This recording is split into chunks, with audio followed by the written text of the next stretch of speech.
People don't bob for enough things, you know? You know, I think you're right. We should bring it back. Get a sous vide going and bob for steaks. Butterscotch.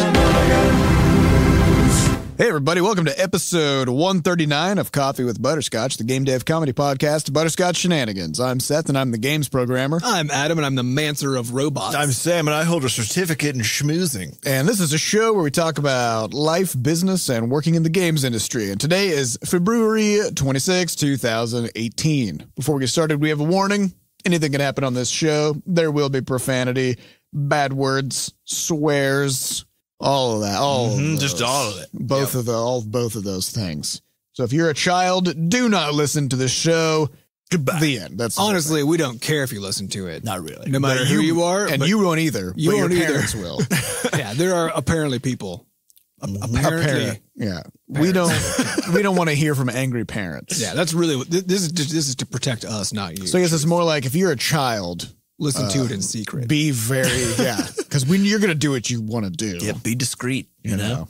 These teens with their Tide Pods, you can't stop them. Tide Pods and podcasts. Yeah. All right. So news this past week, what has happened? We just passed the 8-week mark of development for Levelhead, and by golly whiz. By golly, it has turned a corner. It Yet is. again. Yep. How many corners it has, I don't know. It's kind of right Eight. back where it started. And turned and 8 corners. So the state of the game is that it's essentially mechanically complete. We've got just a couple little tweaks here and there, but nothing too big. So you can play the shit out of all these different crazy elaborate scenarios. Well, you can't. I mean, you, the listener, can't right now. But we can. We can. We can do it, though. I think Sam tweeted out a video where he basically recreated our old game, Extreme Sauce Cycling, inside of Levelhead. So that was cool. And we have also been spending a lot of time this past week on the web features, which is kind of the whole point of the thing. So for those who haven't been listening or aren't in the know, Levelhead is a game where you build your own platformer levels, and we have all kinds of puzzle mechanics and enemies and hazards and all kinds of crazy stuff. And then you can share those levels with your people, your friends, your enemies, people you love, people you hate. So what we found out over the past week is there's something happening that we didn't really anticipate, which is when you first create a level, then you are the high score holder for that level, right? Because you're the only person who has played it. So obviously nobody else. You got the record. You hold the high score. It's sort of a participation ribbon, though, really. Yep. And when somebody else, so once you publish your level, it is now out there. It's out there for the world to see and play. And one thing that you can then do as a player of the level is unseat the creator's top score, right? And when Sam and I were playing Levelhead over the past week, we kind of ended up developing this rivalry on certain levels where we kept handing the mantle of the champion of the level back and forth. And then we were like, how do we do this better? Well, the problem was that every time Seth did it, which maybe is not a problem, but a feature of just being a social animal, is that he had to, do some smack talk in order to let me know that I had been unseated. I had to gloat, but then I was like, is there a way automate gloating? Can the game gloat for me? Because we're all about process improvements. Yep. So we added a feature to the game because of this, where anytime you become the record holder for a level, then it gets added to your champion list. So you just have a list of levels that you can easily get to that are the levels that you are the champion of. And your friends can also get to that list. And your friends can also see it. So then they can try to unseat you, because then you also have a list of levels, which is your unseated list, which is levels that you've been beaten, that you've been stripped of your throne. You've had your crown ripped off your head, thrown in the garbage. And so you can now very easily just kind of like trade high scores with people, which is, it's turning out to be pretty fucking compelling. Pretty rad. Pretty cool. Yeah. And so there's all kinds of fun stuff with the game that we've come across as we've been playing it that we just weren't really anticipating, because it started as sort of just looking at something like what Mario Maker does, where they've really focused on the levels. You build the levels, you browse the levels, whatever. But in Levelhead, we're actually focusing on the creators of the levels and the people. So we're putting together all kinds of mechanisms where you can follow people, you can watch them, you can subscribe to their levels, you can develop rivalries and compete with high scores. So this thing is taking an interesting turn that I don't think we really anticipated at the beginning. Yeah, well, this always happens. You start building something, and then as long as you have a good seed of an idea, then it'll kind of start morphing itself, and you just got to listen. You just got to, yeah. Mm-hmm. So we're at a point now where we need to essentially expand our play testing a little bit. So that'll probably be, for us, that's essentially just our family, where we say, hey, can you build some levels for me? Let me watch, that sort of thing. So we're going to be essentially doubling the total number of people who played the game first, from Seth and I to all 4 of us in the studio. Mm-hmm. And then once that's complete and we make a few tune-up changes, then we'll double it again, essentially to, or maybe a 50% increase. Close friends and family. A few people here and there. And then it'll actually be time for the beta test. And then we flex our abs, our anti-bug squad. Mm-hmm. We rope in probably 20 to 30 early testers. Yep. And our infrastructure is, as of this weekend, now in place for testing. Mm-hmm. But we're not ready to test though. Things are coming together. Yep. So we can technically do it, but we're still not going excited. It's been so long since we launched something. I'm really pumped to actually. And the Crashlands update is like 5 days away from being we'll done. play test that this Here's weekend. the thing that's blown my mind the most is I hooked up. So everybody in Levelhead will have a profile that you can go to their profile page. It's kind of like how, on Facebook or whatever the fuck, you've got your own sort of homepage that other people can go visit and they can see stuff about you. Right. And so, one of the things that we're having on players' profiles is just sort of aggregated stats about that person. So things like how many levels they've played, how many records they currently hold. But then there's one extra stat, which I think is going to be the coolest one to see, which is how many levels they've published and then how many total plays those levels have accumulated. Because it's already the case that even though it's just Sam and me playing each other's levels, each of us have accumulated over 1,000 plays.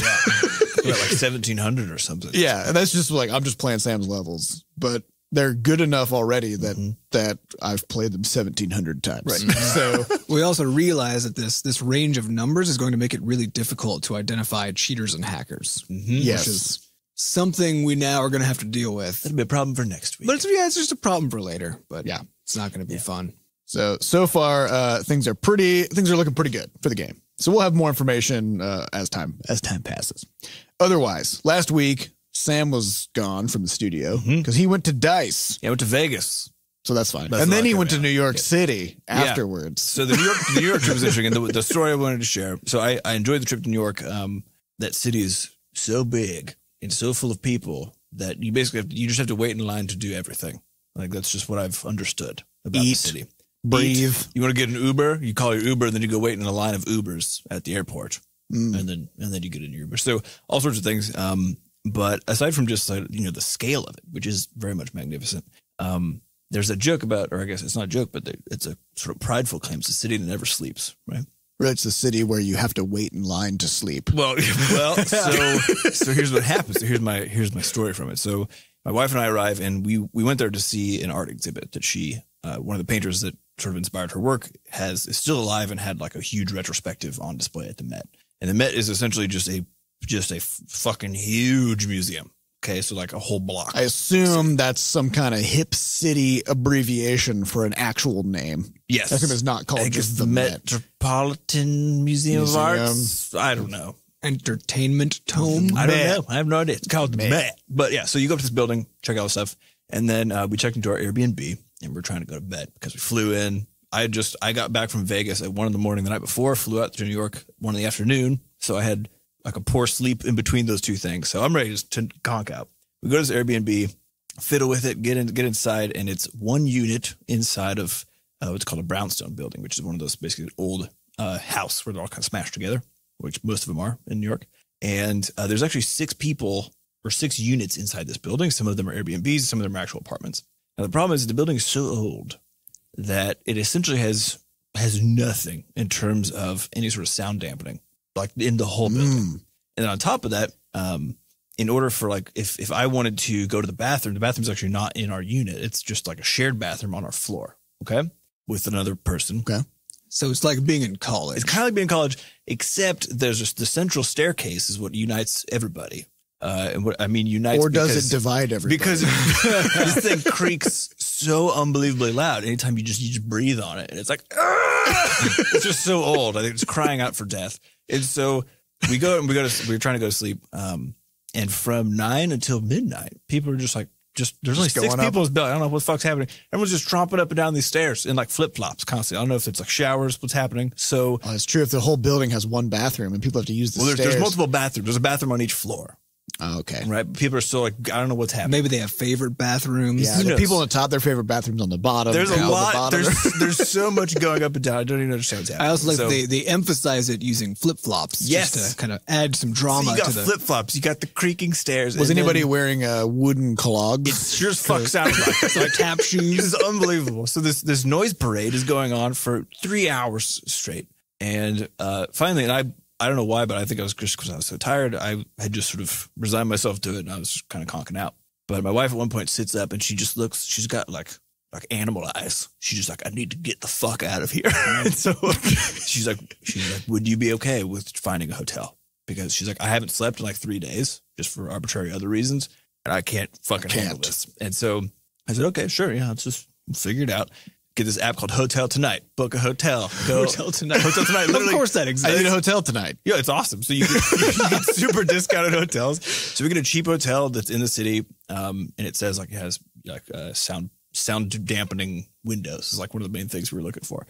So we get up. So now it's like 1 a.m. We arrive at this other hotel in the meatpacking district in Hell's Kitchen, I think is what it's called. Sure. Where Daredevil is. Yeah, where the city gets destroyed repeatedly in the Marvel cinematic. Okay, so I know nothing about New York. So this is a very dangerous place if superhero movies have taught me. So we get to the hotel, get checked in. They're super nice, and we're like, oh shit, yes. And get up to the room, it looks nice, it's quiet, we're like fantastic. Lay down and trying to go to bed, and I turn over to Diana. I'm like, does your side of the bed have like a crater in it? And she's like, what? And I'm like, yeah. So I lay in bed, and my whole ass is just goes like into the bed. Down. And so I feel over on her side, and there's nothing. She's like, what are you talking about? So she switches with me, and then she just kind of like, she's like disappearing into the mattress. And I'm like, what? What is happening? So we turn on the lights, and there's just a big like dent in the mattress. Like a deep, big crater of a dent. I'm like, I don't know how this is even physically possible. I don't know what's happening. What happened to this mattress? And the best part is she's like, at this point, of course, she's kind of delirious from being tired. And she's like, you know what? It's fine. Like, I'll sleep. We'll just sleep sort of like smushed together like we did in like a college dorm room, right? If we've done it before, whatever. So we both kind of scoot over. But before she can do that, she takes the water, and she just sort of like sighs and then goes to take a drink and just pours water all over the bed.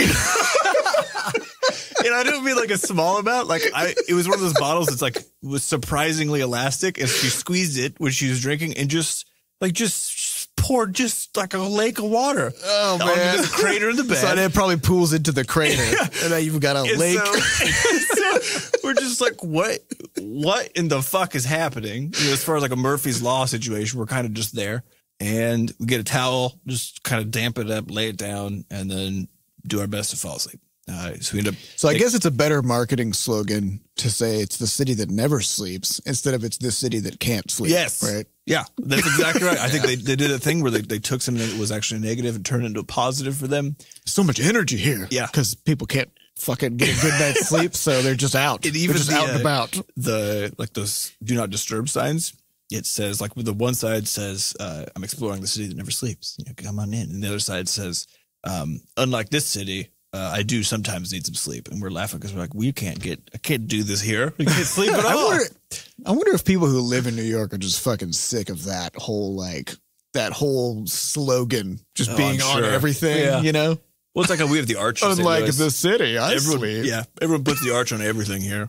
Just logos. It's like rolled into the names of most things. Same thing. Yep.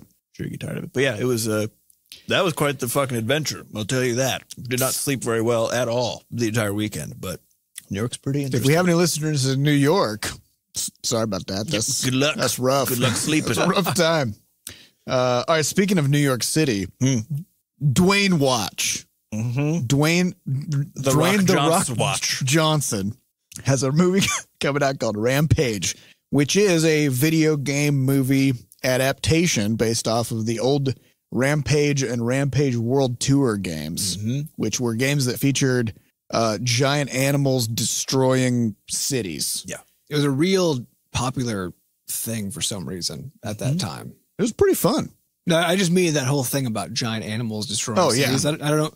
I don't know why that was such a thing, but there was just... I think there was kind of like a King Kong resurgence, in the 90s. You get the Godzillas, and then Power Rangers was basically the same thing. Every Power Ranger is just, very predictable storyline in those, by the way. Well, they talk about video game adaptations always being basically problematic, right? So there's not been one yet where someone's like, the story was actually good, where it was sort of stood by itself. Now, the interesting thing to me about Rampage is that there already just wasn't a story.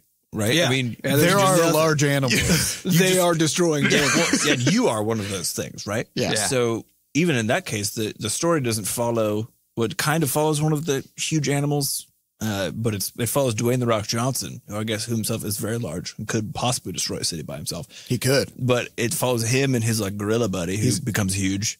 And they got to defend New York City from a giant crocodile and a giant wolf. Probably some other giant things they didn't want to reveal in the trailer. Yeah. I don't know, maybe like a giant house cat, a giant who knows, leopard, lizard, gerbils. What would be the most horrifying giant animal? Because everyone always goes like crocodiles. Oh, dude, fleas. Have you seen a close up of a flea? No, a starfish. Actually, a giant flea. Because a starfish would be on top of you. Oh, that's true. With little suction cup legs, and it would vomit its guts onto you. And it has a mouth anus. And it has a which mouth is anus. not ideal. No. You don't want a huge one of those anywhere near. No. I was thinking actually about giant fleas, and I think that's just a lobster. Yeah. Now that I think about it. Basically. It kind of is, yeah. Aren't fleas kind of like they're crustaceans? I mean, they're not crustaceans, but whatever. Well, and I guess insects and crustaceans are they're the same. A crustacean they're two sides of the same. A crustacean coin is just a wet insect. I mean, let's be real. Sure look like it. Actually, they're more like wet spiders. That's gross. But spiders are just kind of like insects with extra legs. I don't know. Wet spiders. That's disgusting. That's gourmet. I don't like it at all. Give me that wet spider tail so I can dip it in some butter. All right. It's probably pretty tasty. Let's get on to some questions now. All right, so Dwayne watch. Rampage. This is happening. I'm going to watch the fuck out of this movie for no reason. Mm-hmm. It's probably going to be quite spectacular. I'm going to watch it for the same reason that I'm going to watch Pacific Rim 2. They're going to be the same movie. There are large things. Although, does Pacific Rim 2 also have The Rock in it? I'm assuming that these are part of the same universe and there will be sort of an Infinity War style sort of fusion. Ooh, yeah. Where Maybe that's what they're doing. Good. You start Rampage and then you go to the... Yeah, I mean... In the newest King Kong movie, King Kong was sort of a good guy. Yeah, that's part of the same universe as well. Yeah. Yeah, it's King Kong, Rampage, and Pacific Rim. Although and Rampage is course, also a giant gorilla, so that might be a little too redundant. Well, unless they have to battle it out. Yeah. Then that'd be pretty cool. There you go. Yeah. So, and then of course Jurassic, all the Jurassic movies, they have giant animals as well. So there's going to be a large animal and robot movie. Infinity War. Sort of Infinity War. Giant animals, Infinity War. I think you're just talking about Ready Player One at this point. They just and also Cloverfield. Their Cloverfield new Cloverfield movie came as well. Yeah. So actually what's going to be is all these giant animals are going to have to team up to take out the creature from Cloverfield. And they'll all lose immediately because it's the size of the Earth. Yeah. So the movie will be really short. It'll be this spectacular scene of all these giant animals walking through New York for some reason, because that's where the Power Rangers show up. Power Rangers are there with their everybody's swords, there, and everybody lines up because they got to get in the shot. They're ready to battle. Yeah, they're all the shot. And then just a huge arm thing, just stomps at all of them. But then One Punch Man shows up, and he's like, oh. And he just punches it, and that's it. He wins now. Yep. So it is a short movie. It is a short movie because One Punch Man showed up. Yeah. So love it. If any of our, by the way, I would watch the shit out of this movie. It only needs to be 2 or 3 minutes long, and I will watch that so many times. Yep. If any of our people who are listening have not seen One Punch Man, it's so fucking great. Just watch that. Give it a go. All right, let's go on to some questions. These questions come from our listeners over at podcast.bscotch.net. For now. Yep. Someday it'll be not there anymore. That day is not today. That day is not today. So carry on. Unless you're listening to an episode, this episode in the future, which is why we put the dates at the beginning. Correct. All right. Although hopefully I will have made it so that you can still go to that address and still get to the podcast page. But maybe not. It's 20 great team. It's 20 great team. Who cares? Yep. All right, first question comes from imcade. I know you all are very efficient and used to changing the way you do things regularly. Is there something you do in business or personal life that you know is irrational and silly, but you do it anyways because that's how you like it? Can you give us examples? Something I do that I know. you know is irrational and silly.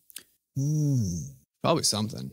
I do this thing constantly, which is I've been working on because it's dumb and horrible, but it's also just how I like to do things, which is essentially if I've forgotten something anywhere. So say I'm just like moving rooms and I left the thing behind and I was like, oh shit, I need to go get that. Usually I do this sort of mental calculus and the value of moving forward for me is always higher than going back to get a thing, which means that even if I just leave the house and I'm in the car, in the driveway, but I like left my lunch inside and I know. I guess you're not having lunch.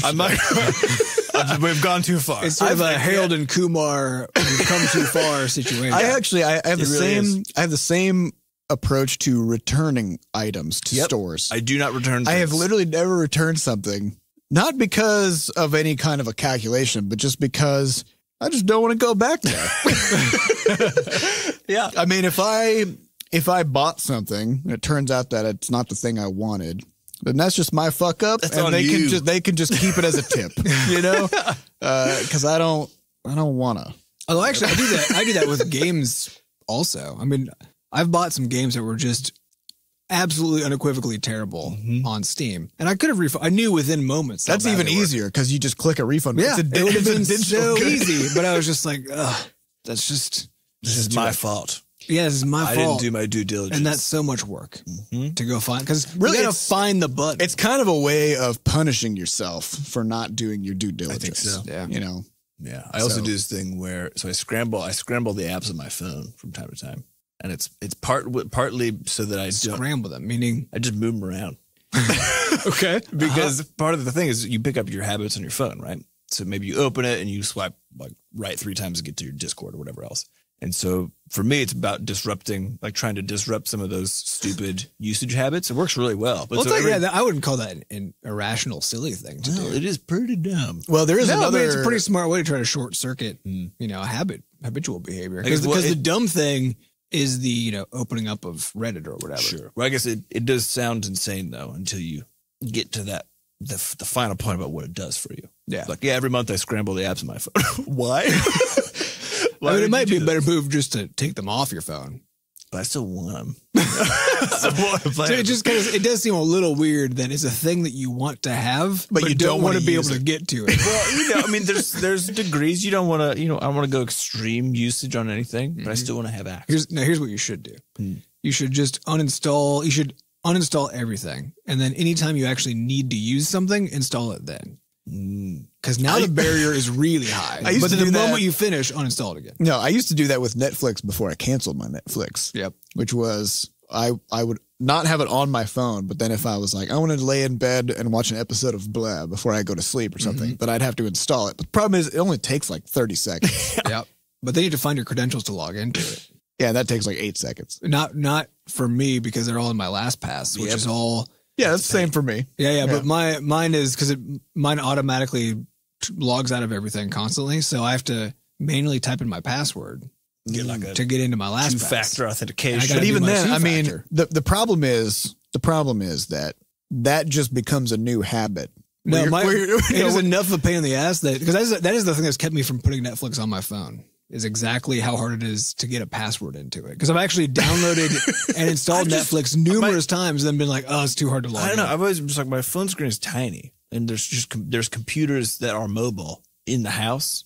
So I've never had an urge to put Netflix on my phone ever in my life. Yeah. It's just never been an issue. It's not something that is needed. It's actually a pretty bad thing to do. Because once it's on there, I mean, you're in it now. You're like, you'll be like, I'm going to wash some dishes, but I am in the middle of an episode of blah. Yeah, I'll just continue. I'll just take it with me. And then you're kind of like drooling on yourself while you're glazed over watching this show, half-heartedly washing dishes. It's no good. I'm trying to think if there's anything else that I do. Once you've started watching shows and you're carrying them around with you while you're doing other things, you've gone too far. Yeah, maybe it's time to back up. You got a problem. You got a problem. Yeah. You got a big problem. The other thing I do that's dumb, or that is definitely gross, I would say, is I eat apples, usually when I drive to work, but then I don't take them in to throw them into the trash. So every day, usually I get in the car, there's just an apple core. I don't even fuck around with apples. You don't fuck with apples? No, man. Because they're sticky. How are you eating the apple? I bite into it. and rip the half of the apple off. That's usually what I do too. Okay, actually. so I've got like half an apple in my mouth, and the other half It's just bleeding. it's just this juicy, bleeding apple meat I that's think you're just getting shooting. You're getting the wrong. You need to get those pink lady apples. You know, they're tart, they're crisp, they're delicious. but are they completely dry inside? No, 'Cause but that's they're juicy enough, but not so juicy that you'll. But you can get dried apples, although dried apples are probably the worst of the dried True. fruits. Also, I have had a situation where I did do that like half an apple bite thing. So you just clonk your teeth in there and then you rip it off. Actually, yeah, right? you don't. Yeah, if you haven't done this, by the way, It's very satisfying. it's very satisfying. Don't bite the apple, but it will cause usually a juice eruption. Yeah. I've done this around my wife before, And then you juice is just like you just spray. Yeah, juice is spraying, fountain. juice is pouring down your arm, and it's fruit juice, which means it's basically sugar water, right? Yep. And so now it's like drinking a Coca-Cola, Yep. right? So now you're just covered in sticky horribleness. It's amazing. It's the worst. I say fuck apples. I just eat one a day vitamin. Then I don't have to mess around with apples. It's a pretty good strategy. People are always like, you got to eat fruits because they got those vitamins in them. I'm like, or I'll just eat a vitamin. Fuck. cut right to the chase. You know? That slogan of, one multivitamin a day keeps the doctor away, which isn't quite as jingly as one apple a day. No, but I'm pretty sure that was invented by the Apple lobby, So Is the apple? That's true. There's almost I guarantee you it's a real thing. there's almost nothing about Oh, apples that would sort of make you healthy. What are you talking about? It's just, it's just a bag of sugar. It's just a bag of sugar. whatever. I think the skin has like a vitamin in it or something. Yeah, I think, but one or Sugar two vitamins bags. max. Not types of vitamins, just number of Speaking of vitamins. apples, we did get a question from somebody named TJuice, which I think is a Glorious. good name. Butterscotch Bros. I wanted to mention I'm a longtime listener and consumer of all your content. As someone who aspires to follow in your footsteps, I just wanted to say keep up the good work. Also, what's your favorite kind of apple? Pink ladies, done. No apples. Fuck apples. Where are you at? Because apples are already candy, but it's like the shittiest of candy. What are you then, guys talking about? Then I like You like mini eggs? Is that I your like an favorite? apple. Well, no, an apple covered in chocolate or covered in Caramel. Caramel in apples particular. are Those are stellar, but it's mostly because it's just a pleasant, light vehicle for carrying the true good there, which is the. Now, don't get me wrong. I love the flavor of apples, but I hate the experience of apples. I'm quite indifferent about the flavor of Have you ever apples. bobbed for apples? Yeah, it's weird. It's just I super don't hard. know why. It's like waterboarding yourself. Yeah, why do people do this? It's real difficult. Wouldn't recommend. Actually, I would recommend once. Yeah, one of most those things are worth trying. People don't bob for enough things. You know? I think you're right. We should bring it back. Get a sous vide going and bob for steaks. You know? You don't want to. You gotta cook your face. Cook off. your face. All right, That's next true. I feel like adults should. What would you bob for? You can't bob for beers, I guess, because you'd like clank all your teeth off. Yeah, Yeah. What's a very like luxurious Bob for item? watermelons. That's hard to How do you bite. You got to do the That's part snake, it's the unhinge your jaw thing, you know? It's part of the challenge. Yeah. Would you bob for like, saving $100 your car insurance? Bob for As an coupons. adult? what's the adults? reward you normally get from successfully bobbing an You apple? just Because if get the to have reward the is just the apple. apple, that's And the not a great- secret about bobbing that nobody really catches on to is you can just take it. You can just grab it. Yeah, You don't even need to put your face. or you that's can the just go, or you can just go buy some apples because they're also the most plentiful of fruits. Yeah. Because as a kid, people are like, there's apples in this tub, but I do love the idea of sous videing some food and then taking the bags and like just putting them into some lukewarm water, right? you got to cool them down a little bit. Well, you could leave the bags. And then you as bob they for are. your you steak. bob for your sous vide steaks or whatever else. Whatever Steak you can get, bobbing. that's what you get. You got to bob for steaks. I love it. All right, next question comes from Anonymous. Have you read the amazing Wait But Wise article, The AI Revolution, which features a bunch of ideas Douglas E. Richards took for his Infinity Born book? What's your prediction for ASI, which is artificial superintelligence? Will we ascend to immortality or get wiped out in Grey Goo? That was an intense jump. Yeah. Okay, a lot of things. There's a lot happened. All right, so I have not read the article. Have you read the article? Nope. Okay. I've not heard of any of these words or any of Okay, these people. so the book, Infinity Born, is You read it, right? I read that book, Okay. fucking crazy book. The whole time I was reading, I was just like, my face. That's how you know it's good. It's good. But the premise of the book is basically a super sort of Elon Musk style genius develops artificial general intelligence, which is basically it's an AI that can just think on its own as opposed to being pre-programmed to think certain things, right? And so The theory is that once you have artificial general intelligence, then it's almost instantaneous for it to move into artificial superintelligence, because the amount of computing power possible in, like, if you made a giant supercomputer that could just think on its own because of how efficient it is, how it never gets tired, blah, blah, blah, and how it could restructure itself and do all these other things, then it's basically just an instantaneous evolution process where it goes through all these generations of changes to make itself better, whereas humans are bogged down by all this stupid shit that we have to do all the time, Right. you know, like eat apples and stuff. That does assume there's no cost to computation, which is not true. Also, there would never be an error in this. Because there are some problems that sound like easy problems that are actually so costly to compute that it would take all of the time in the universe to compute them. And for quite simple problems, which when you now scale that up to a super intelligence and how hard those problems are and how hard the problem would be, that this sheer amount of complexity for restructuring a super intelligence. Yeah, I don't. It's going to be hard. Are you saying it's likely that you would have a supercomputer essentially stride onto the wrong problem and then seize up? No, I'm just saying any problem that can make a thing a superintelligence is such a complicated problem that the idea that it is now decoupled from time because computers are so fast and now it can instantaneously evolve to be an infinitely intelligent being is right. So the differentiation between sort of a artificial general intelligence and a super intelligence is basically just one of generations, right? Like an artificial general intelligence is something that you could say has consciousness and thinks on its own and has its own opinions and thoughts about things, but it's a computer, so it never sleeps, whatever. So that's already sort of something people are scared of because it can do all the things that we can do just way fucking better because it's not a person. People suck, right? So for starters, there's a question about what would that mean for people? And in the Infinity Born book, the reason that Anonymous here is asking about the question of immortality is like, once you can make a conscious computer, then there's kind of a question about whether you can replicate human consciousness in a computer. Sure. And if you can replicate a person's consciousness, then that person as an entity is immortal, even though their body dies, right? Yep. So if that's the case, then it's possible that you can make either robots that are essentially a person, right, that have their consciousness duplicated into the robot, or you could, clone a person and somehow move their consciousness into a new body. Or you could have 1,000 people who all have the same consciousness. Or they start with the same one. Yeah, and then become different people, but then they weren't the same person in the first place. So then, was that thing really you? I don't know. I don't know, man. My answer is no. Yeah. So then when it comes to having something like artificially intelligent robots around, what's going to happen to people is really the bigger overarching concerning question here.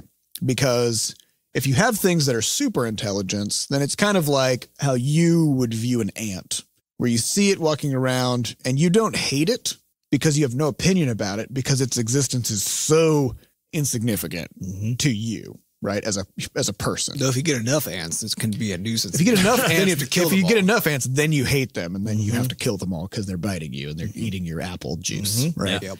So I think to me that's the concern. If you want to actually theorize about the idea of like artificial super intelligence appearing, but why would they care? I guess it's that's the thing. No, that's what's concerning about it is that they wouldn't care. So what's different than not having it? Who gives a fuck? If it's just off doing its own thing and you're doing your own thing, aren't we in the same position? But here's the question. If it doing its own thing would mean, for example, strip mining out the core of the earth to do whatever. Then it would be just like people. We'd be exactly where we are now. And if every person were to die as a consequence, that's fine because it's got its own thing going on. But here's the thing. We're already doing that. I was going to say, I already feel like an ant in that analogy. That's true. Other people already don't care. Yeah. So really it would be just like having just... It's just like now, except faster. Yeah. And maybe powerful. faster. Probably not, though. I bet it would be just the same. And think about it right now. When you're confronted with a bureaucracy because there's some company who's strip mining your town or whatever, digging underneath you and causing earthquakes, whatever, right? Causing sinkholes, whatever.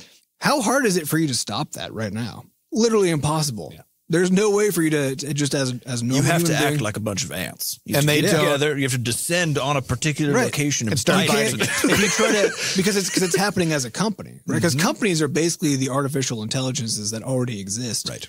And because Well, these a are company artificial things. is more like an ant colony, right? It's like thousands of people get together and all collectively do a thing. Yeah, but the entity that's now that in the same way that a super intelligence is also just a collection of programs all interacting with each other, right? And so that's now a sort of this faceless entity that has no, that you can't punish it, you can't do it in the same way that you can't with a company. So to me, there's no difference between an artificial intelligence and a company, and we're already completely fucked by what companies are allowed to do. And the difference, I think, actually, we're going to be better off with artificial intelligence is because people will regulate it because they're scared of it. So I think actually we're in way less danger from AI than we are already putting ourselves in just from having companies do whatever the fuck. My take is that the general psychological view for a long time has been that humans are horrible at forecasting, for one. Yeah. And always overshoot, whether it's a bad thing or a good thing, what that means and how it's going to feel. So my guess is that it'll be basically the same as it is now for you in your daily life. Maybe sometimes you'd be like, God damn, this AI just strip mined my city. My house. They took all the wood in the middle of the night. Yeah, but in the same way that but in the same way that a government does right now, or that a business does. I just don't think there's going to be a difference. And I do truly believe that the complexity problem of AI is going to make this whole problem just fucking moot, because you don't. It just isn't the case that the smarter you are, the smarter you then get to be, because there are things that limit that. It's not just speed, it's also complexity. And complexity grows way faster than anything else, which is why we can make things that stay really far ahead of computational power. And the more intelligent a thing gets, all that intelligence has to be represented by computations. And so you can only do that so fast, and the more complicated it gets, the slower it has to be. Yeah, I'm not that worried. You know what I mean? I'm just not worried about it. But what about things like Moore's law, right? Which is but every 18 months. Sure. But but things get twice as fast or whatever every 18 months, right? Right. They get more complex, but they get more than twice as complex. Right. You know what I mean? And so now let's say you're a supercomputer. So you're accelerating in how fast you can become more intelligent. Does that matter? It does matter, because complexities take an algorithm. There's that big O notation for algorithms, right? Of how fast a thing can be processed. So things that are linear, you just add more computational power, and then you just can do that thing faster, that same rate faster. So if it's a linear big O thing, big O problem, then add computational, one-to-one relationship, add power, get faster results. Almost no interesting problem is one-to-one. Right. Almost everything is more complicated than that. And now you start mixing those together. And so that just explodes really, really fast. So most interesting problems have to grow in complexity faster than computational power can keep up. So so here's the thing. There may be super intelligences, like 1 billion years from now, but they're going to be computers that are basically like trees, It takes them fucking forever to do anything. They do really complicated, awesome stuff, but it takes like 1,000 years. Maybe they don't give a fuck. Trees are. Oh my God. Oh. Yeah, and they don't give a fuck because all the humans are dead because we've killed ourselves. They didn't even care that this happened because they can't. Because they're trees. Because they're trees.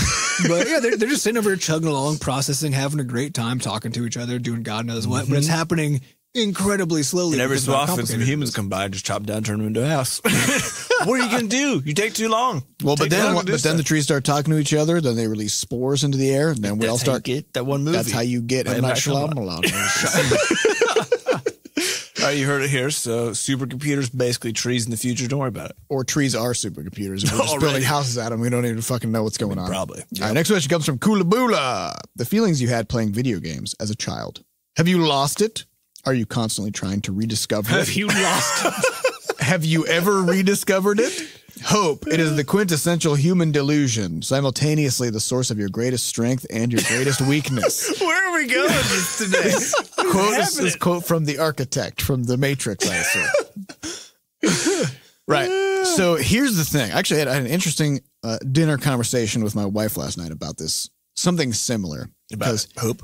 About going back. Okay. Yeah. Because she's from India and she's been gone for a long time. And every time she goes back, it's different.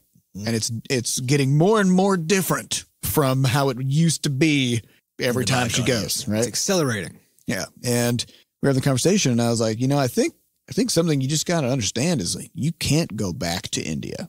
You can go to India, but you can't go back to India, right? Because what it was is just not what it is anymore.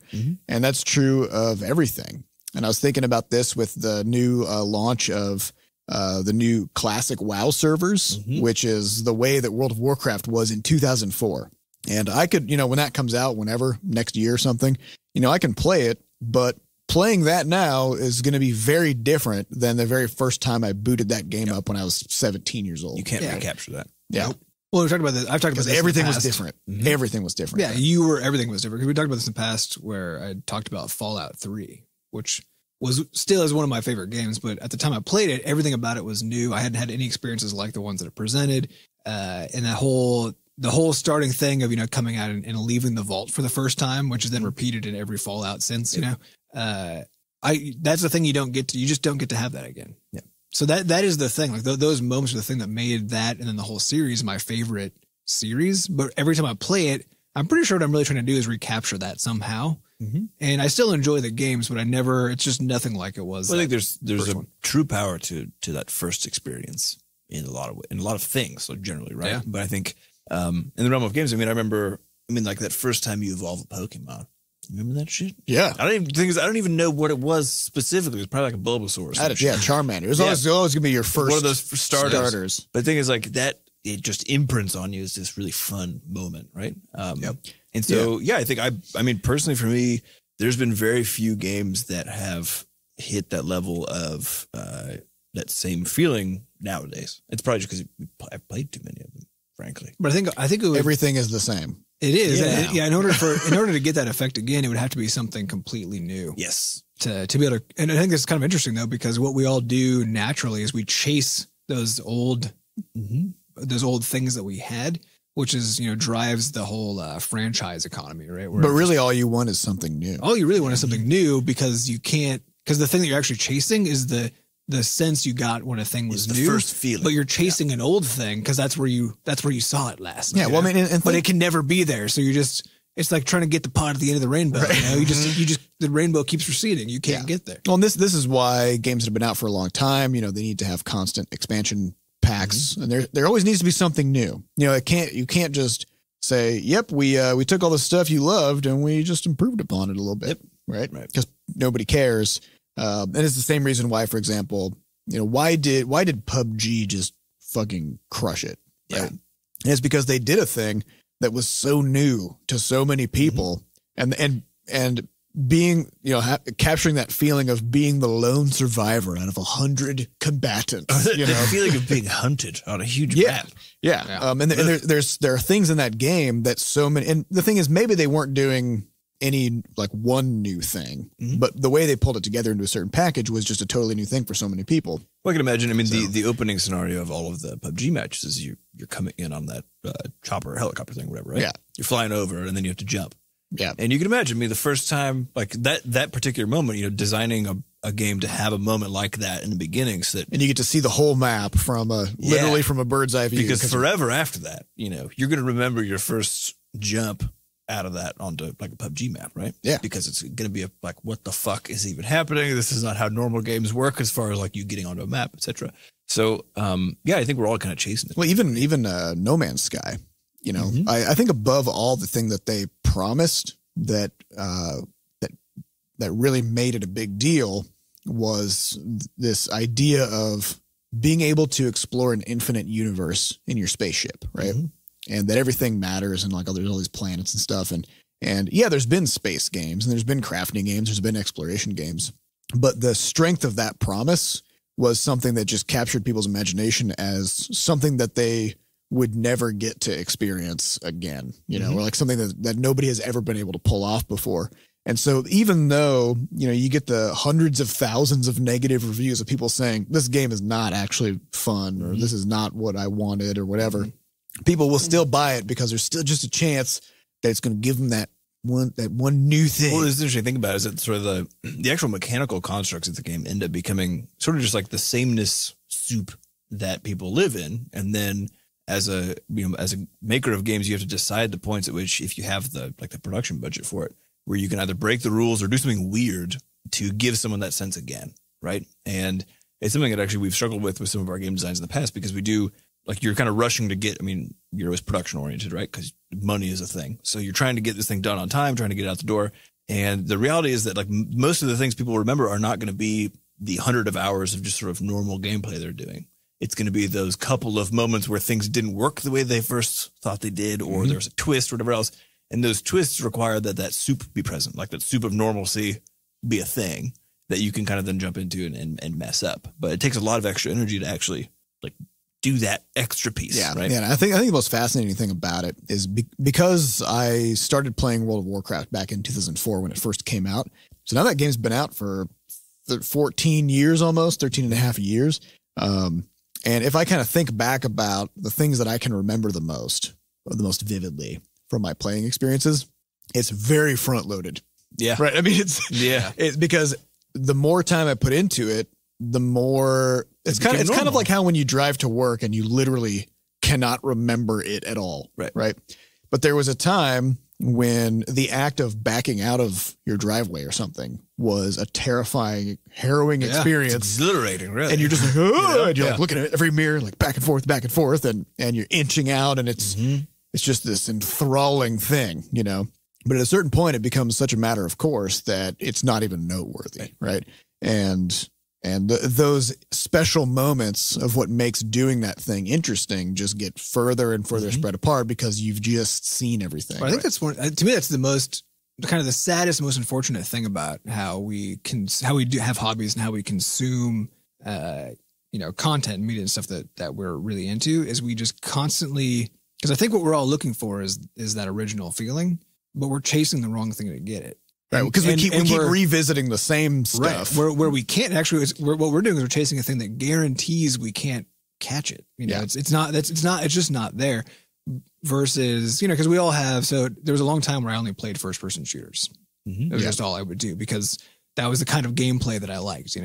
But I didn't actually play that many of them because they were all the same. Right. And so what I really meant was I liked Half-Life. That's what it really meant to me but I didn't quite understand. But you can't, you can't have that again. And the thing is, I can't recapture. Yeah, you can play Half-Life, but you can't go back. Yeah, I can't go back to it. And every once in a while I'll go back and I'll play, half of Half-Life or Half-Life 2 again. It's just not the same though. It's not the same. And gravity gun first time. Whew. Yeah, I know. It's so good. Yep. But now when you realize that you can pull a radiator off the wall and use it as a bullet shield. Yep. Yeah. And you feel like you're cheating. Yep. But it's still fine. Yeah. It's just fantastic. And so, because really what we should all be doing is finding games that are in genres we think that we hate and that we've never even heard of, maybe. It's the only time you're going to get that. It's the only place you could find it. Or by some game creator who is doing something, still in the genres that you've come to know and love, but you know they're going to do something weird. There's going to be some twist maybe if somebody's making a platformer where you could build your own level. That is a great example. Share it with your friends. Well, it's an interesting point because I think there's a difference between wanting to have those moments and wanting to just like play the game that you like, right? Yeah, they're two kind of different activities, and I think there are some days certainly where I'm like, I wish I could have that first feeling, like that first playthrough I had of Terraria. Still just sort of stands as with like legendary status in my mind. Yep. Because it was basically 70 pure hours of just like feverish enjoyment. And then now when I go play, like I know exactly what to do. So and it gets boring real fast. So this kind of actually leads into another question very well, which is from imcade, who asks, what achievements / set of armor / cool loot are you the most proud of? Oh yeah. So in my Terraria game, I played the game and I beat the moon god guy, which is of course. You got the UFO thing, and I built a fucking UFO. Okay, so this thing. So normally in the game you're walking around, right, and then you get some extra tools that let you kind of walk faster. Or you get a mount that lets you walk kind of faster, but none of it really changes that particular aspect that much. You can get a flying mount later in the game, but this fucking UFO, so it flies. It's really fast. And then it has mining lasers. So this game, it's basically it's kind of like Minecraft, right? So you're always collecting blocks. You're kind of chipping away. It always takes forever, even when you get the bigger tools, the better tools. Because it's always one block at a time. One block at a time. So no matter how fast you go, it's one block at a time. Fucking this UFO, and I didn't know this because I just saw it. Just happened. I looked in the list. It was like, oh, here's this mount. It's like the hardest thing to get in the game. And I was like, okay, I'm gonna do it. So it took me like probably 3 or 4 hours once I'd beaten the moon god guy to go like cobble this thing together. So not actually that hard for like once you're at the end of this whole game. And then I get in the thing for the first time and like you're sort of veering it around. I'm like, oh, this is cool. And I didn't even know it had the strip mining capability. Yeah. And so I clicked and then it shot out lasers and just blew a hole in the ground. And then I got all the stuff. Yeah. And so you you can almost just fly and cut through the ground at almost the same rate. And probably the whole time you were going, what? Yes! I was like, whoa.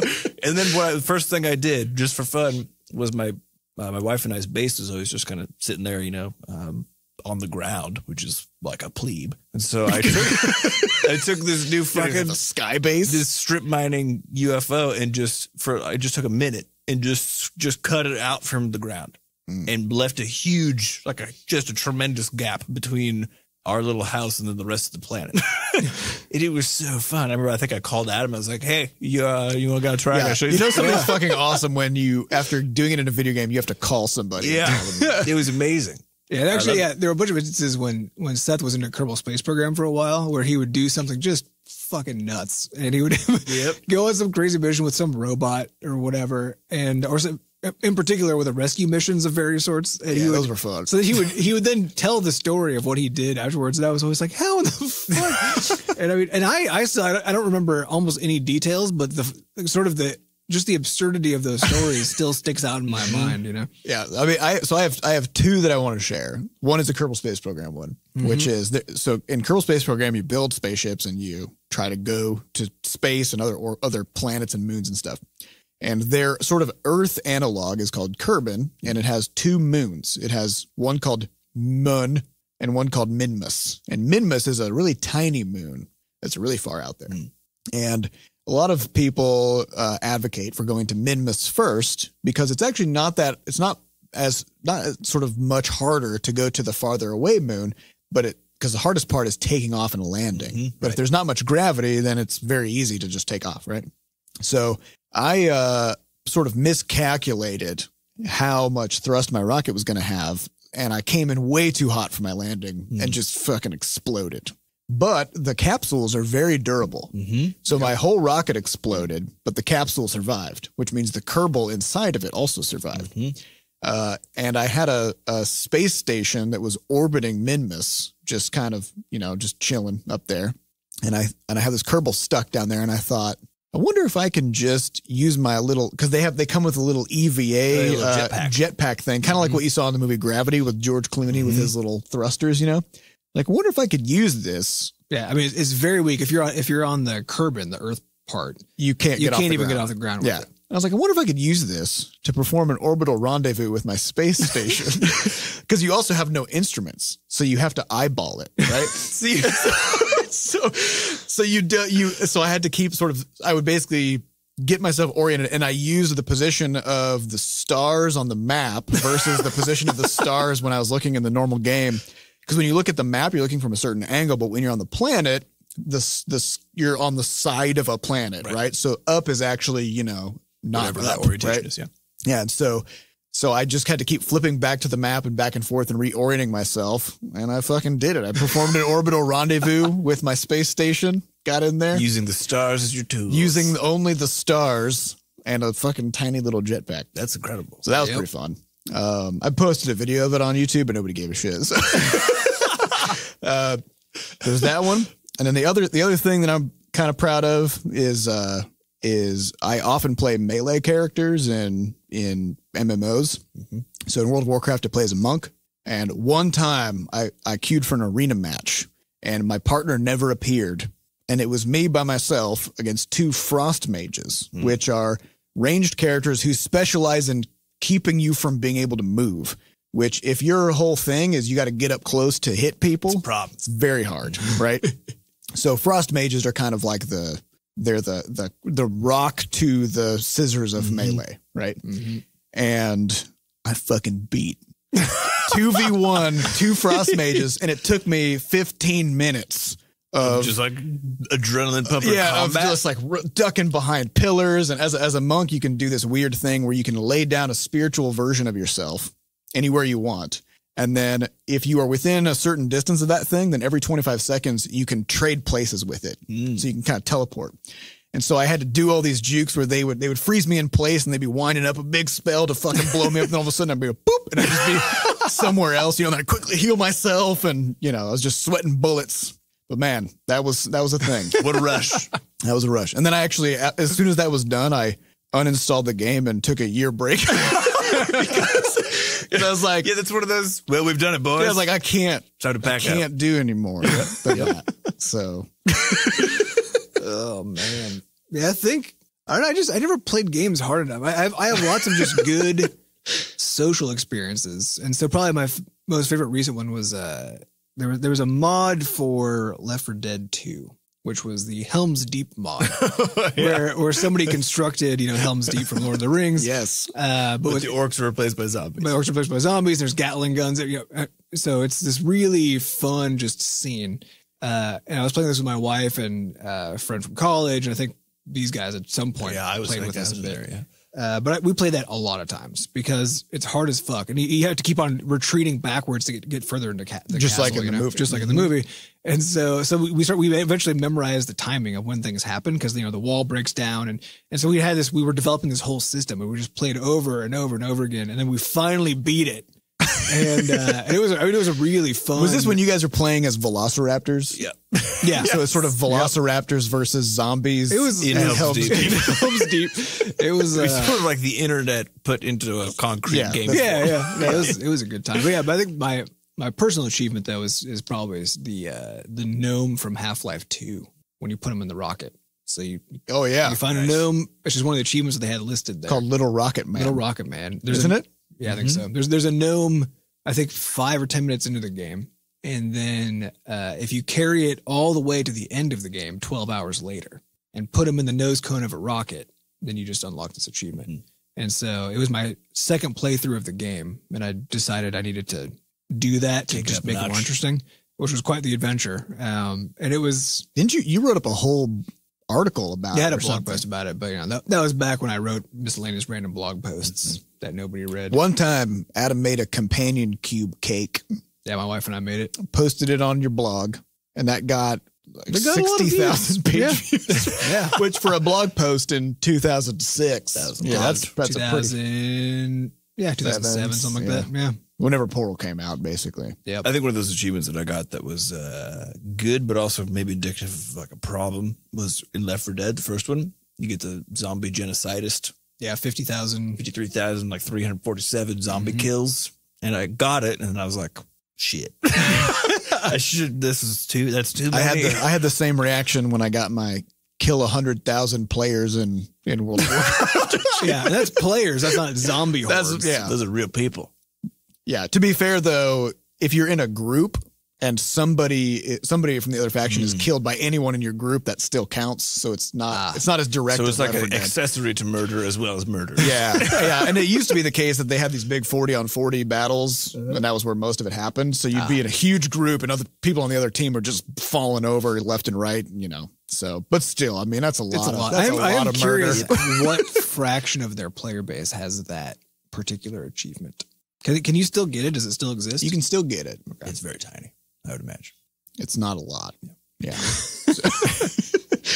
All right. Well, I think that's all the time we have for this week. So thanks everybody for listening. We'd also like to thank our producer Fat Bard for making us sound good. And I also want to say Fat Bard is working on the audio for Levelhead, and we have some very dank beats coming into this game. I'm really excited about it. Also, thanks to our community moderators who keep our Discord and forums running. If you'd like to get more involved in the Butterscotch community, hop into our Discord server at discord.gg/bscotch and come say hey. We also now have Juicebox in there as a legit robot who will greet you upon arrival, which I'm pretty excited about. He's a good robot. Also, if you'd like to adorn your body with Butterscotch merch, check out our shop over at shop.bscotch.net. Also, if you'd like to send us something, we have a mailbox. So you can find that over at mailbox.bscotch.net. Thank you all for listening, and we'll see you next week. Bye. Goodbye. Bye.